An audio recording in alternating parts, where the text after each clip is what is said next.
Hello दोस्तों, स्वागत है आप सभी का आपके अपने YouTube channel JP study IQ JK पर। दोस्तों, आज हम एक बायोलॉजी का इम्पोर्टेंट टॉपिक मानव रोग के बारे में जानेंगे। और ये टॉपिक दोस्तों एग्ज़ाम की दृष्टि से बहुत इंपॉर्टेंट है। यहाँ से हर कॉम्पिटिटिव एग्ज़ाम में 2 या 3 क्वेश्चन बनते ही बनते हैं।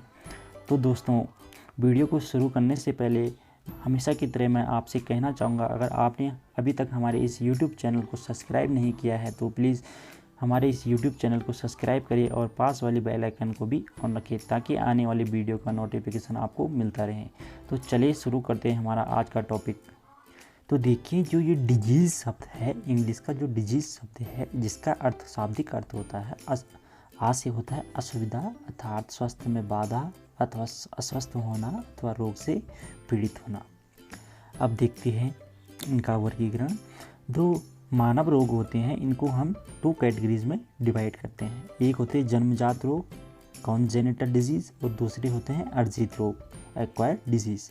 अब जो जन्मजात रोग होते हैं जैसे हीमोफीलिया हो गया, थैलेसीमिया हो गया आदि, या कोई भी आनुवंशिक बीमारी जो पीढ़ी दर पीढ़ी चलती है, ये सारी कौन से होते हैं? जन्मजात रोग। अब देखिए, जो अर्जित रोग होते हैं, एक्वायर्ड डिजीज़ होते हैं, ये 2 टाइप के होते हैं। एक होते हैं संचरणीय रोग, कम्युनिकेबल डिजीज़, और दूसरे होते हैं असंचरणीय रोग, नॉन कम्युनिकेबल डिजीज़। अब जो नॉन कम्युनिकेबल डिजीज़ होते हैं जैसे मधुमेह हो गया, कैंसर हो गया, एलर्जी, पोषक तत्वों की कमी की वजह से कोई भी होने वाले रोग हो गए, और जो अब संचरणीय रोग होते हैं कम्युनिकेबल डिजीज़, इनको भी हम 2 कैटेगरी में डिवाइड करते हैं। एक होते हैं प्रत्यक्ष संचरणीय रोग और दूसरे होते हैं अप्रत्यक्ष संचरणीय रोग। जो प्रत्यक्ष संचरणीय रोग होते हैं डायरेक्ट ट्रांसमिशन रोग होते हैं, जैसे चेचक हो गया, गोनोरिया, क्षय रोग, काली खांसी, रेबीज, इन्फ्लुएंजा इत्यादि। और जो अप्रत्यक्ष संचरणीय रोग होते हैं इनडायरेक्ट ट्रांसमिशन डिजीज़ होते हैं, जैसे इनमें जैसे हो गया हैजा, मलेरिया, टाइफाइड, पीलिया, डेंगू, फाइलेरिया, टाइफस, अमीबी पेचिस, इट्स। अब देखिए, इनको डिटेल से देखते हैं। अब जो कॉन्जेनिटल डिजीज़ होते हैं, जन्मजात रोग होते हैं, वो क्या होते हैं? देखिए, जो किसी भी नवजात शिशु में जन्मजात समय से ही विद्यमान होते हैं। ठीक है दोस्तों, जो ये जन्मजात रोग होते हैं ये किसी भी नवजात शिशु में जन्मजात होते हैं, जिन्हें हम क्या कहते हैं? जन्मजात रोग। इसमें हो गए जैसे आनुवंशिक विकार हो गया, हार्मोन का असंतुलन हो गया, शरीर की प्रतिरक्षा प्रणाली का सही तरीके से काम न करना, कुछ ऐसे कारक जो मनुष्य के स्वास्थ्य को प्रभावित करते हैं। कुछ भी ऐसे कारक जो मनुष्य के स्वास्थ्य को प्रभावित करते हैं जन्म से ही, उन्हें हम किस में रखते हैं? कॉन्जेनिटल डिजीज़ में। इसमें से कुछ प्रमुख रोग हो गए हैं जैसे thalassaemia, haemophilia, sickle cell anaemia इत्यादि। ठीक है, नेक्स्ट देखते हैं। अब देखते हैं अर्जित रोग, एक्वायर्ड डिजीज़। अब जो एक्वायर्ड डिजीज़ होता है ये क्या होता है? ये जो रोग होते हैं दोस्तों, ये जन्मजात से नहीं होते हैं, बल्कि ये जन्म के बाद उत्पन्न होते हैं। अब ये कैसे उत्पन्न होते हैं? जो हमारे वातावरण में कोई भी फॉरेन पार्टिकल होते हैं, जैसे बैक्टीरिया हो गया, वायरस हो गया, कोई भी फंगी हो गया, तो वो क्या करते हैं? हमारे जो इम्यूनिटी सिस्टम, हमारा जो कमज़ोर इम्यूनिटी सिस्टम होता है, प्रतिरोधक क्षमता होती है, हमारी इम्यूनिटी होती है, उस पर आक्रमण करता है और रोग उत्पन्न करता है। ये कैसे होता है? ये जो बैक्टीरिया, वायरस या फंगी होते हैं, ये क्या करते हैं? हमारे शरीर में प्रवेश करते हैं और शरीर के विभिन्न कोशिकाओं, ऊतकों और अंगों को प्रभावित कर देते हैं, जिससे कि हम बीमार पड़ जाते हैं। और ऐसे जो ये बैक्टीरिया, विषाणु या फंगी होते हैं, इनको हम क्या कहते हैं? पैथोजन, रोगाणुजनक। ठीक है दोस्तों, नेक्स्ट देखते हैं। अब देखते हैं अर्जित रोगों के प्रकार, acquired disease, type of acquired disease. अब देखें, ये 2 टाइप के होते हैं। एक होते हैं संक्रामक रोग, कम्युनिकेबल डिजीज़। ये जो संक्रामक रोग होते हैं, ये रोग जैसे वायरस, बैक्टीरिया, प्रोटोजोआ, कवक और कीड़ों की वजह से हो सकते हैं। और ये जो रोग होते हैं आमतौर पर रोग वाहकों की मदद से एक जगह से दूसरी जगह फैलते हैं। जैसे किसी मक्खी की वजह से हो गया, कोई भी वाहक होता है जिसकी वजह से ये फैलता है, इसको हम किस में रखते हैं? संक्रामक रोग में। अब दूसरे देखते हैं असंचरणीय रोग, नॉन कम्युनिकेबल डिसीज। ये वो रोग हैं जो शरीर में कुछ अंगों या अंग प्रणाली के सही तरीके से काम नहीं करने की वजह से होते हैं। जैसे कि हमारा लीवर सही से काम नहीं करता है, हमारी किडनी का सही से काम ना करना, तो ये कौन से रोग हो गए? असंचरणीय रोग, नॉन कम्युनिकेबल डिजीज। इनमें से कई रोग पोषक तत्वों, खनिजों, विटामिनों की कमी से भी होते हैं, जैसे कि कैंसर हो गया, एलर्जी हो गया इत्यादि। नेक्स्ट देखते हैं, अब देखते हैं संक्रामक रोगों के प्रकार।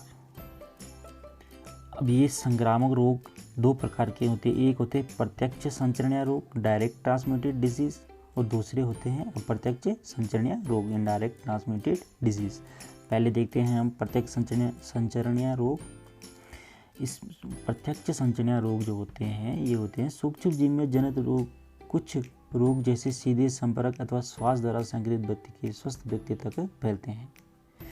कोई भी संक्रमित व्यक्ति हो, उसके माध्यम से किसी भी स्वस्थ व्यक्ति में ये रोग फैलते हैं, उसे हम प्रत्यक्ष संचरणीय रोग कहते हैं। जैसे टीबी, अगर टीबी का कोई पेशेंट है और उसके जब वो खांसता है या उसके बलगम के माध्यम से कोई रोग हवा में जो टीबी का बैक्टीरिया होता है, अगर वो हवा में दूसरा उसके संपर्क में आ जाता है, तो रोग उसको फैल सकता है। चेचक हो गया, काली खांसी हो गया, इन्फ्लुएंजा हो गया, ये सारे रोग जो होते हैं ये एक दूसरे से फैलते, ये हवा के माध्यम से या किसी भी माध्यम से, जैसे किसी ने किसी को छू दिया या उनके कपड़े यूज़ कर लिए, तो इस माध्यम से ये फैल सकते हैं। इनको हम किस में रखते हैं? प्रत्यक्ष संचरणीय रोग। अब दूसरा होता है अप्रत्यक्ष संचरणीय रोग। इसमें क्या होता है? कुछ सूक्ष्म जीव जनित रोग वाहकों के द्वारा रोगी के स्वस्थ मनुष्य में फैलते हैं।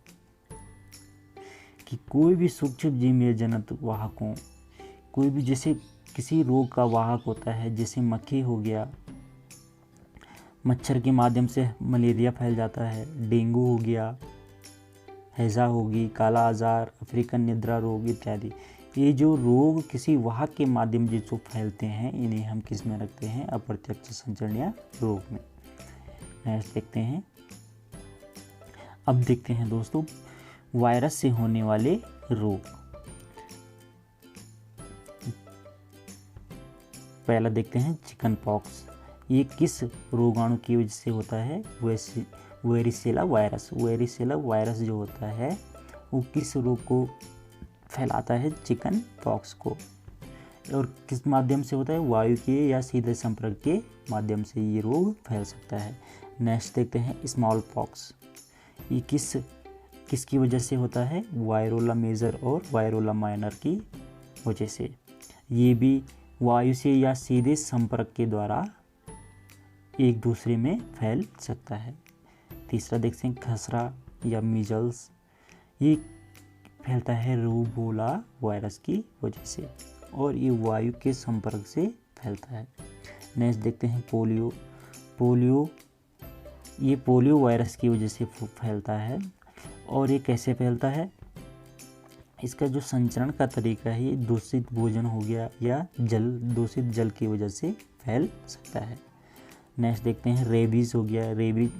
ये रेबीज़ वायरस के माध्यम से फैलता है और इसका जो संचरण का तरीका होता है, रेबीज़ संक्रमित कुत्ते के काटने, कोई अगर कुत्ता है रेबीज़ संक्रमित, उसके काटने से ये मनुष्यों में फैल सकता है। नेक्स्ट देखते हैं हेपेटाइटिस। ये जो फैलता है हेपेटाइटिस बी वायरस की वजह से फैलता है और इसका जो संचरण का तरीका होता है, ये दूषित जल के माध्यम से फैलता है। नेक्स्ट देखते हैं डेंगू। ये जो फैलता है डेंगू वायरस की वजह से। और इसका जो संचरण का तरीका है, ये जो एडीज एजिप्टी मच्छर के काटने पर, जो एडीज मच्छर होते हैं उनके काटने पर ये रोग एक दूसरे को फैलता है। और ये इसके जो फैलने का, जो डेंगू का फैलने का जो ज़्यादा खतरा होता है, ये गर्मियों में होता है, क्योंकि गर्मियों में मच्छर बहुत अधिक मात्रा में पाए जाते हैं। नेक्स्ट देखते हैं, जैसे एड्स, ये होता है HIV वायरस। HIV वायरस के माध्यम से ये रोग एड्स फैलता है। और इसके जो संचरण का माध्यम है, दूषित रक्तादन जैसे और असुरक्षित यौन संबंध। जब कोई संक्रमित व्यक्ति होता है, उसका जैसे सपोज एक एग्जाम्पल के तौर पर, जैसे हम किसी नाई के पास बाल बनाने चले गए, अगर कोई दूसरा व्यक्ति एड्स से पीड़ित है और उसने जो ब्लेड यूज़ की है उस पर उसका ब्लड लग गया, और दूसरा जो फिर कोई अन्य व्यक्ति आया जो स्वस्थ है, अगर उस नाई ने वही ब्लेड उस पर यूज़ की जो उसने दूषित संक्रमित व्यक्ति पे की थी, और उसका भी अगर कहीं पे कट गया और जो रक्त है उसका रक्त दोनों ब्लड मिल गए, तो वो भी इस बीमारी से पीड़ित हो सकता है। इसको कहते हैं दूषित रक्तदान के माध्यम से। और असुरक्षित यौन संबंध से भी ये रोग फैलता है। नेक्स्ट देखते हैं, अब देखते हैं बैक्टीरिया से होने वाले रोग। बैक्टीरिया से कौन कौन से रोग होते हैं? ट्यूबरकुलोसिस, जिसे हम TB भी कहते हैं। इसका जो बैक्टीरिया का नाम है ये है माइकोबैक्टीरियम ट्यूबरकुलोसिस। जो माइकोबैक्टीरियम ट्यूबरकुलोसिस बैक्टीरिया होते हैं, इससे क्या होता है? ट्यूबरकुलोसिस। और इसकी जो संचरण का माध्यम है, ये वायु से या सीधे संपर्क से फैल सकता है। नेक्स्ट देखते हैं टाइफाइड जो फैलता है, ये फैलता है सोलमोनेला टाइफी बैक्टीरिया से। और इसका जो संचरण का माध्यम होता है, दूषित भोजन या दूषित जल के माध्यम से ये फैल सकता है। नेक्स्ट देखते हैं हैजा, जिसे हम कॉलेरा भी कहते हैं। ये फैलता है विब्रियो कॉलोरी नामक बैक्टीरिया से। इसका जो माध्यम होता है, दूषित भोजन या दूषित जल से ये भी फैल सकता है। नेक्स्ट देखते हैं डिप्थीरिया। ये जो फैलता है कॉर्नी बैक्टीरियम डिप्थीरी बैक्टीरिया के माध्यम से। ये भी वायु से या सीधे संपर्क के माध्यम से ये संचरित हो सकता है। नेक्स्ट देखते हैं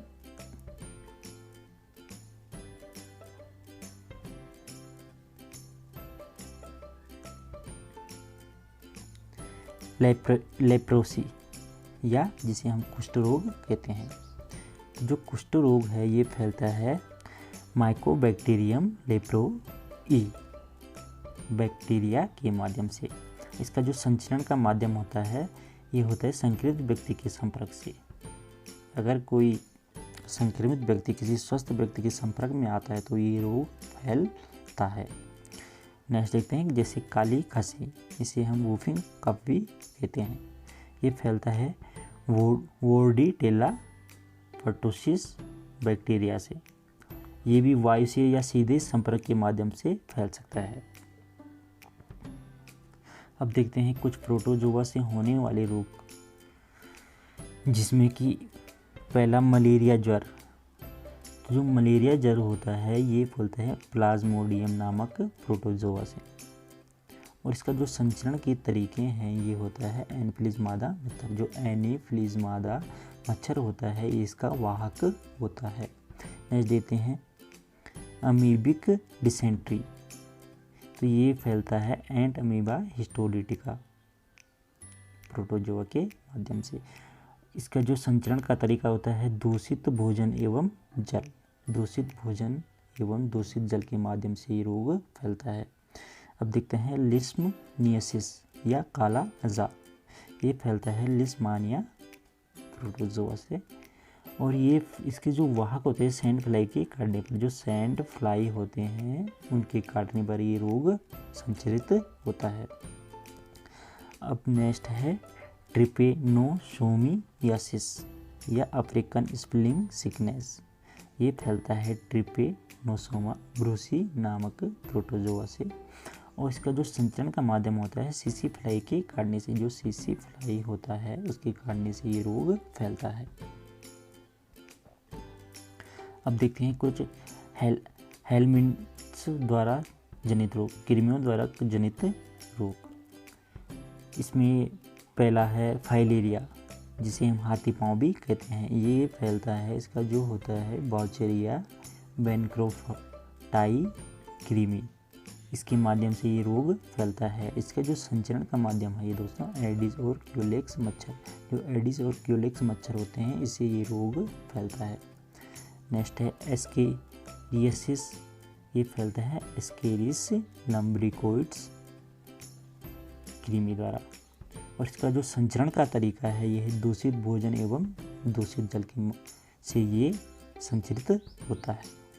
नेक्स्ट है इकाइनोकोकस, ये फैलता है इकाइनोकोकस ग्रेनुलोसस कृमि के माध्यम से, और ये भी दूषित भोजन एवं दूषित जल के माध्यम से संचरित होता है। अब देखते हैं कुछ यौन संचरित रोग, जिसमें कि सबसे पहले हम देखते हैं एड्स। एड्स एक क्या है, यौन संचरित रोग है, और ये किसके कारण होता है, ये एक विषाणु के कारण होता है। एचआईवी विषाणु के कारण होता है। ये विषाणु क्या करता है, शरीर की प्रतिरक्षा जो प्रणाली होता है उस पर आक्रमण कर उसको क्या कर देता है, कमज़ोर बना देता है, जिसमें अगर हमारी जो इम्यूनिटी होगी वो कमज़ोर पड़ जाएगी तो हम किसी अन्य रोगों को लड़ने में क्या हो जाएंगे, समर्थ नहीं रहेंगे। तो ये क्या करता है, हमारी इम्यूनिटी को कमज़ोर कर देता है, जिस कारण हम किसी अन्य रोगों से लड़ने की क्षमता को कम कर देता है, और हम अन्य रोगों से भी ग्रसित हो जाते हैं। नेक्स्ट देखते हैं सिफिलिस। ये भी एक यौन संचरित बीमारी है जो बैक्टीरिया ट्रेपोनेमा पैलिडम द्वारा फैलता है। ये जो डिजीज़ है ये गर्भावस्था या जन्म से के समय या रोग माँ से बच्चे अथवा गर्भ में पल रहे बच्चे में भी संक्रमित हो सकता है। अगर कोई माँ सिफिलिस रोग से संक्रमित है तो ये उसके बच्चे को गर्भावस्था में जन्म के समय पर ये रोग हो सकता है। नेक्स्ट देखते हैं गोनेरिया, जिसे हम सुजाक भी कहते हैं। ये रोग नीसेरिया गोनेरिया नामक जीवाणु के कारण होता है। अब देखते हैं असंचरणीय रोग, नॉन कम्युनिकेबल डिजीज़। तो कुछ नॉन कम्युनिकेबल डिजीज़ देखते हैं, जिसमें है एक मधुमेह डायबिटीज़। ये डायबिटीज़ होती है, ये असंचरणीय रोग होते हैं, एक दूसरे से नहीं फैलता है। इसमें क्या होता है, इसके कारण और लक्षण क्या होते हैं, ये जो होता है मधुमेह ये अग्न्याशय से इंसुलिन हार्मोन का स्राव कम कर देता है। जो हमारा अग्न्याशय होता है उसमें क्या कर देता है, इंसुलिन हार्मोन का स्राव कम कर देता है, जिसके कारण रक्त में ग्लूकोज की मात्रा बढ़ जाती है। इसीलिए जो कोई डायबिटीज़ का पेशेंट होता है उसे हम इंसुलिन हार्मोन का इंजेक्शन देते हैं। नेक्स्ट देखते हैं ऑस्टियोपोरोसिस। ऑस्टियोपोरोसिस में क्या होता है, अस्थि खनिज घनत्व कम हो जाता है और अस्थि सूक्ष्म संरचना विघटित हो जाती है, और क्या होता है, हमारे शरीर की हड्डियां जो होती है वो कमज़ोर पड़ जाती है। नेक्स्ट देखते हैं कैंसर।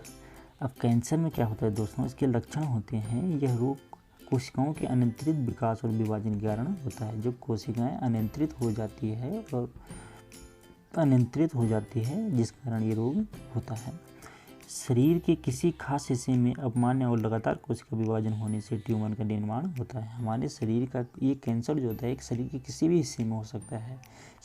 जब शरीर के किसी भी हिस्से की कोशिकाएं असामान्य हो जाती है, लगातार कोशिका बनती रहती है, तो ये एक क्या करता है, ट्यूमर का निर्माण कर देता है, जिसे हम क्या कहते हैं, कैंसर। कंठ, अब देखते हैं नेक्स्ट कंठमाला ग्वाइटर, जिसे हम घेंगा रोग भी कहते हैं। ये जो रोग होता है ये आयोडीन की कमी से होता है, जिसमें थायराइड ग्रंथि का आकार बहुत बढ़ जाता है।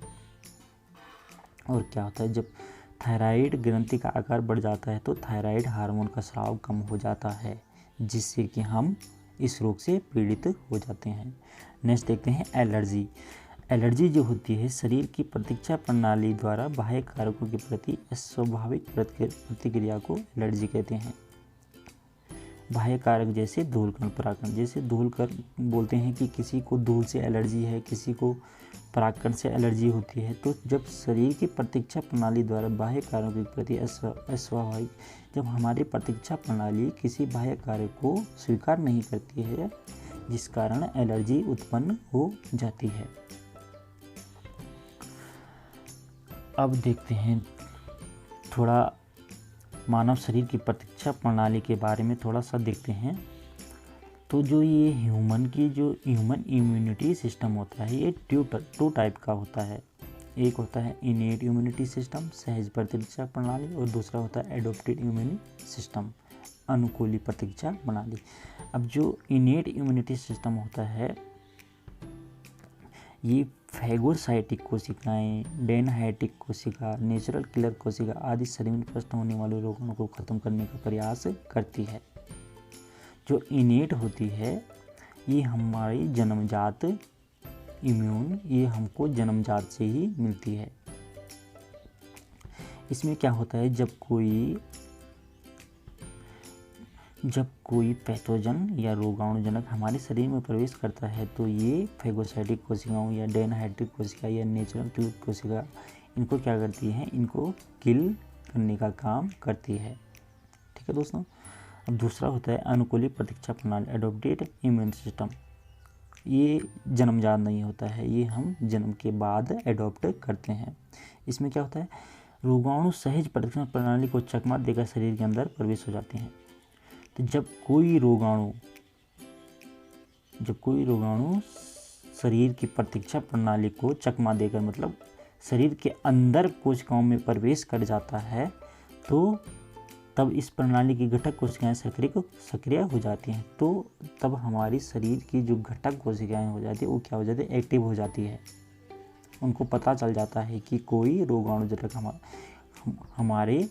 हम में प्रवेश कर चुका है।